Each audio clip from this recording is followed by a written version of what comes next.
Assalamualaikum warahmatullahi wabarakatuh. Perkenalkan, nama saya Nurul Fauzia dengan NPM 2020-126. Baiklah, dengan mempersingkat waktu, saya akan menjelaskan beberapa materi dari perekonomian Indonesia. Baiklah, adapun materi yang pertama, deskripsikan 3 sistem ekonomi. Yang pertama, sistem ekonomi kapitalis, dan yang kedua, sistem ekonomi sosialis, dan yang ketiga, sistem ekonomi campuran. Sistem ekonomi kapitalis merupakan sebuah sistem dengan sebuah kebebasan agar mengatur dan menentukan sendiri kegiatan ekonomi yang terjadi pada masyarakat. Kegiatan perekonomian yang dimaksud ialah kegiatan pokok perekonomian yang meliputi produksi, konsumsi, dan distribusi. Ciri-ciri sistem ekonomi kapitalis, adapun beberapa ciri-cirinya. Yang pertama, terdapat pembagian kelas dalam masyarakat: kelas pekerja, buruh, dan pemilik modal. Umumnya, kaum pekerja akan bergantung pada keberadaan pemilik modal, di mana pemilik modallah yang menggerakkan roda perekonomian dengan mendirikan usaha dalam sistem pasar bebas. Berikutnya, persaingan antara pengusaha sangat sulit untuk memperoleh keuntungan yang sebesar-besarnya. Berikutnya, penentuan harga murni terjadi karena mekanisme pasar, yaitu hubungan antara jumlah permintaan dan jumlah penawaran. Karena dalam sistem ini, pemerintah tidak ikut campur untuk kegiatan pasar atau hanya terbatas pada hal-hal yang tidak mempengaruhi harga pasar. Kelebihan sistem ekonomi kapitalis, yang pertama, setiap individu, perorangan, atau perusahaan memiliki kebebasan dan mempunyai hak untuk memiliki kekayaan dan sumber daya produksi pribadi atau tidak dibatasi, seperti halnya sistem ekonomi kapitalis. Berikutnya, inisiatif dan kreativitas masyarakat dalam kegiatan ekonomi dapat dikembangkan. Negara yang menganut sistem ekonomi kapitalis, seiring dengan perkembangannya sistem ekonomi kapitalis atau liberal ini, semakin banyak negara yang terpengaruh dan lebih ingin menggunakan sistem ekonomi ini. Di benua berikutnya, sistem ekonomi sosialis. Sistem ekonomi sosialis juga biasa dikenal dengan sebutan sistem ekonomi komando atau sistem ekonomi terpusat, karena segala sesuatu diatur oleh negara. Berikutnya, sistem ekonomi sosialis. Sistem ekonomi sosialis juga biasa dikenal dengan sebutan sistem ekonomi komando atau sistem ekonomi terpusat, karena segala sesuatu diatur oleh negara dan dikomandoi oleh pusat.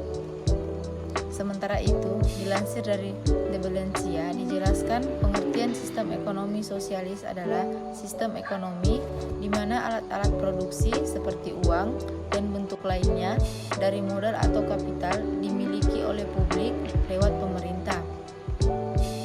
Di bawah ini, sistem sosialis, semua orang bekerja kesejahteraan yang didistribusikan untuk seluruh warga. Pada dasarnya, kunci dari penerapan sistem ekonomi sosialis yakni apa yang baik bagi satu individu, baik oleh semua warga negara, dan berlaku untuk semua. Adapun ciri-ciri, kelebihan, dan kekurangan. Ciri-ciri yang pertama, perencanaan disusun oleh pemerintah pusat. Yang kedua, semua alat produksi dikuasai oleh negara. Yang ketiga, produksi, distribusi, dan konsumsi diatur secara terpusat. Dan yang keempat, inisiatif dan hak milik perorangan dibatasi. Kelebihan, yang pertama, pemerintah bertanggung jawab penuh dalam perekonomian. Yang kedua, relatif tidak ada jurang pemisah antara orang kaya dan orang miskin. Dan yang ketiga, hasil produksi dapat dinikmati secara. Kekurangan, yang pertama, hak milik perorangan sangat dibatasi dan rakyat kurang memiliki pilihan. Dan yang kedua, potensi dan daya kreasi tidak berkembang. Dan yang ketiga, tidak terdapat kebebasan individu. Berikutnya, sistem ekonomi campuran. Sistem ekonomi di mana peran individu atau swasta dan peranan pemerintah dalam perekonomian sama besar.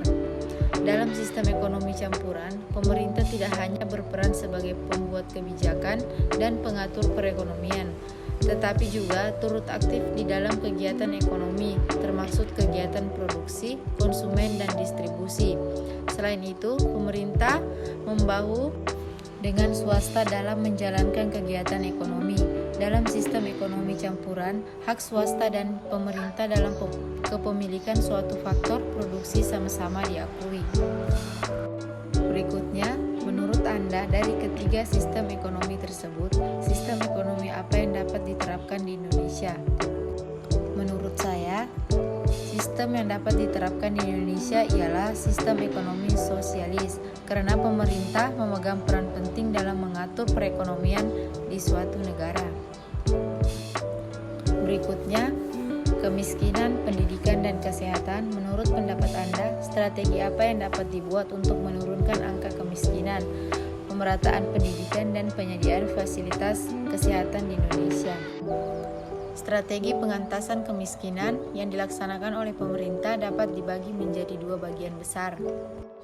Yang pertama, melindungi keluarga dan kelompok masyarakat yang mengalami kemiskinan sementara. Dan kedua, membantu masyarakat yang mengalami kemiskinan kronis dengan memperdayakan dan mencegah terjadinya kemiskinan baru. Strategi tersebut selanjutnya dituangkan dalam 3 program yang langsung diarahkan pada penduduk miskin, yaitu: yang pertama, penyediaan kebutuhan pokok. Yang kedua, pengembangan sistem jaminan sosial. Ketiga, pengembangan budaya usaha. Selain itu, penduduk miskin mempunyai strategi sendiri untuk menanggulangi kemiskinannya. Strategi yang ditempuh yaitu pinjam dari lembaga informal, menambah jam kerja, anggota keluarga ikut bekerja, dan berikutnya, menurut Anda bagaimana kondisi ekonomi di Indonesia pada masa pandemi sampai masa pemulihan saat ini?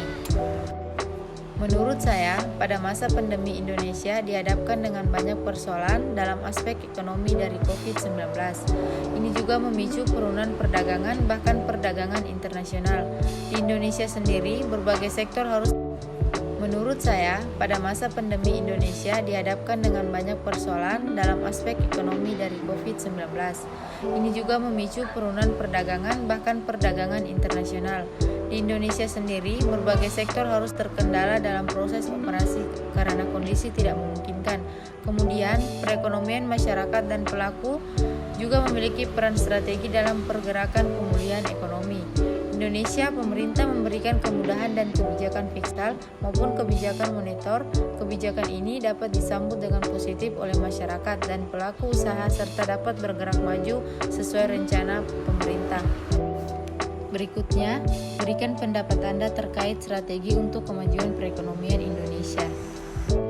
Menurut saya, suatu bangsa sangat ditentukan oleh kuantitas sumber daya manusia. Diperkirakan akan mengalami bonus demografi mulai tahun 2025, di mana usia produktif akan mencapai 65% dari total penduduk Indonesia, sekitar 270 juta jiwa.